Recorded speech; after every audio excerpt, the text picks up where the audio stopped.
So friends, as we were doing current affairs daily, so I will continue this initiative, but in a different form. पहले मैं खुद लिखती थी, उसको MCQ बनाती थी, फिर आपके साथ डिस्कस करती थी. नाउ एक कंप्यूटराइज्ड फॉर्म में होगा आपके साथ. तो कई बार होता है कि राइटिंग लेजिबल नहीं है या फिर कई चीज़ें समझ में नहीं आ पा रही, तो आई थिंक वो प्रॉब्लम अब नहीं रहेगी. और वो जो 10 क्वेश्चंस करती थी उसके बजाय अभी मैं 5 क्वेश्चंस आपको डेली विथ सर्टेन कंटेक्स्ट करवाऊँगी. और इससे ये होगा कि एटलीस्ट 10 नहीं कर सकते, 5 तो आप याद रख सकते हो ना. दी थिंग इज़ आपको चीज़ें याद रखनी है, that is more important. Now this is current affair practice. This is an initiative by Edmitra. 5 questions daily with explanation. I will do it.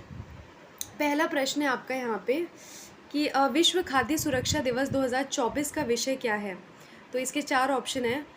अप्रत्याशित के लिए तैयार रहें, खाद्य मानक जीवन बचाते हैं, सुरक्षित भोजन बेहतर स्वास्थ्य, या स्वस्थ कल के लिए असुरक्षित भोजन. तो इसका सही उत्तर है अप्रत्याशित के लिए तैयार रहें. इसमें कुछ इम्पॉर्टेंट जो इन्फॉर्मेशन है जो मैं ऐड ऑन करना चाहूँगी वो ये है कि विश्व खाद्य सुरक्षा दिवस जो है वो फूड सिक्योरिटी डे एक तरह से मनाया जाता है 7 जून.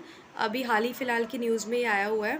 और the second thing is that कि ये जो है वो 2016 में यूनाइटेड नेशन का एक इनिशिएटिव था. इसमें सपोर्ट किया था 2 बॉडीज़ ने. One is FAO and other is WHO. FAO is food and agricultural organisation and the second one is that is WHO is world health organisation. तो उनकी साथ सपोर्ट में जो है वो यूनाइटेड नेशन का ये इनिशिएटिव था जो 2016 में स्टार्ट किया गया था. और इसके अलावा जो इम्पॉर्टेंट चीज़ है इसकी वो ये है कि इसमें कहीं ना कहीं फूड सिक्योरिटी के बारे में लोगों को अवेयरनेस फैलाई जाती है. और इस साल इसका विषय था अप्रत्याशित के लिए तैयार है. अगला प्रश्न है उस रूसी अंतरिक्ष यात्री का नाम क्या है जो हाल ही में अंतरिक्ष में 1000 दिन बिताने वाले पहले व्यक्ति बन गए हैं. योर ऑप्शंस है येलेना कोंडाडोवो, निकोलाई जूप, यूरी गगारिन, या फिर ओलेगोव कोनोनेंको. तो इसका सही उत्तर है येलेना कोंडाकोवो. और इन्होंने जो है वो सबसे ज़्यादा टाइम स्पेंड किया अब तक का 1000 दिन. और ये नासा के साथ ये कोलैबोरेशन करके ये मिशन जो है वो किया गया था लॉन्च. और ये इन्होंने अपनी फैमिली और ये इनका बचपन का सपना था जो इन्होंने आज इस बार पूरा किया. सो आपको ये नेम याद रखना है कि उस व्यक्ति का क्या नाम है. तो उस व्यक्ति का नाम है येलेना कोंडाकोवा. इनके साथ 2 और व्यक्ति थे, आप चाहे तो उनका नाम एक बार पढ़ सकते हैं. अगला प्रश्न है हाल ही में भारत ने किन देशों के साथ बायोफार्मास्यूटिकल गठबंधन शुरू किया है. योर ऑप्शंस है अमेरिका, जापान और दक्षिण कोरिया, चीन, रूस और नेपाल, UK, रूस और इजराइल, या ऑस्ट्रेलिया, चीन और UK. तो the right answer is America, Japan और दक्षिण Korea is the right answer. इनके साथ बायोफार्मास्यूटिकल गठबंधन किया गया है. और साथ में यूनाइटेड किंगडम भी है इनके साथ, UK भी है. और ये इम्पॉर्टेंट इसलिए क्योंकि अभी कोविड-19 पेंडेमिक हुआ था तो बहुत काफ़ी सारे ऐसी कंट्रीज़ थी जहाँ पे ड्रग्स की शॉर्टेज थी. तो उस ड्रग्स की शॉर्टेज को ख़त्म करने के लिए ये एक बेहतर गठबंधन है. और दूसरा इम्पॉर्टेंट इसका फ़ीचर ये है कि बायोफार्मास्यूटिकल्स क्या होते हैं, वो दवाइयाँ जो जनरली ऑर्गेनिक चीज़ों से बनती है, दैट इज़ लिविंग थिंग्स, या प्लांट होगा या एनिमल होगा. और इनका अकॉर्डिंग टू दिस इनिशिएटिव 50% जो दवाइयाँ हैं वो बायोफार्मास्यूटिकल्स की ही बनी रहेंगी आगे आने वाले दशकों में. तो दिस इज़ एन इनिशिएटिव. हाल ही में किस नियामक संस्थान ने निवेशकों के लिए सारथी 2.0 मोबाइल ऐप लॉन्च किया है. RBI, सेबी, नबार्ड, या फिर AFCI. इसका सही उत्तर है SEBI. What is SEBI? Security and exchange board of India. इनके साथ ये जो नियामक संस्थान निवेशकों के लिए, मतलब जो इन्वेस्टर्स हैं उनके लिए है.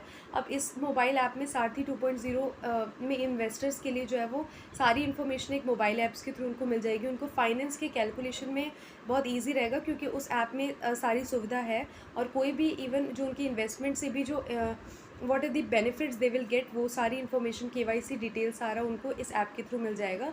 तो कहीं ना कहीं उनकी प्रोसेसिंग जो होती है वो ईजी हो जाएगी. नेक्स्ट क्वेश्चन, 5वां. हाल ही में आए खबरों में थिस्मिया मलायना क्या है. ये इंपॉर्टेंट क्वेश्चन है क्योंकि साइंस एंड टेक्स से जो क्वेश्चंस आते हैं, even not for just UP PCS, it's important for UPSC also. थिस्मिया मलायना इसका ऑप्शंस है पौधे की एक प्रजाति है, फर्न की एक दुर्लभ प्रजाति है, एक प्रकार की पारंपरिक दवा है या एक प्राचीन सिंचाई तकनीक है। तो इसका सही उत्तर है पौधे की एक नई प्रजाति है ये।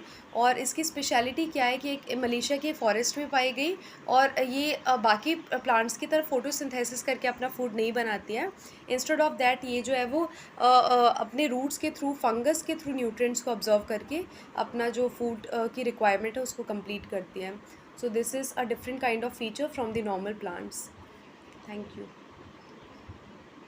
इसकी PDF आपको मिल जाएगी और आपको जस्ट ये एक बार पढ़ लेना है। कईयों को राइटिंग लेजिबल नहीं हो पाती है या कुछ भी प्रॉब्लम है, तो आई थिंक इस इनिशिएटिव, अभी तो ये नॉर्मल सिर्फ लिखा गया है, इसके अलावा हम कोशिश करेंगे कि कुछ न्यूज़ आर्टिकल्स भी साथ में डाल दें, ताकि जब आप ये पावर पॉइंट या PDF खोलेंगे जिसमें क्वेश्चन रहेंगे, तो along with the questions practice आपकी जो है वो उस न्यूज़ को भी पढ़ ले, तो एक कॉम्प्रीहेंसिव तरीके से वो टॉपिक जो है वो आपका तैयार हो जाए। Thank you.